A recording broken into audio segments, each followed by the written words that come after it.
Tarot cards ద్వారా accurate prediction వస్తుందా రాదా అనేది చాలా మందికి డౌట్ ఉంటుంది. 100% అక్యురేట్ ప్రిడిక్షన్ అయితే మనం టారో కార్డ్స్ ద్వారా ఇవ్వచ్చు. మనం మన ఎనర్జీస్ ని కార్డ్స్ కి పాస్ చేసిన తర్వాతనే మనం ఏ కార్డ్ అయినా తీస్తే భగవంతుని సంకల్పం చేసుకొని తీయాలండి. అలా చేస్తే మాత్రమే దీనికి ఎనర్జీ అనేది వస్తుంది.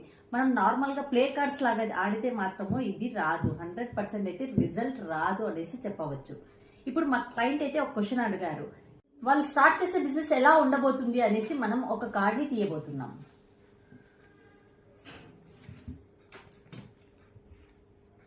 Page of pentacles. వారికైతే బిజినెస్ లో 100% సక్సెస్ అనేది ఉంటుంది. వాళ్ళు స్టార్ట్ చేస్తున్న బిజినెస్ చాలా చాలా ఫేవరబుల్ గా ఉండబోతుంది వారికి. కానీ వారు మధ్యలో స్టాప్ చేయడము, ఏదైనా లాసెస్ వస్తే డిసప్పాయింట్ అవ్వడం అలాంటివి చేయకూడదు. కంటిన్యూటీ చేస్తే మాత్రం రిజల్ట్ అయితే ఖచ్చితంగా ఉంటుంది. మరి మీరు ఇలాంటి విలువైన సమాచారం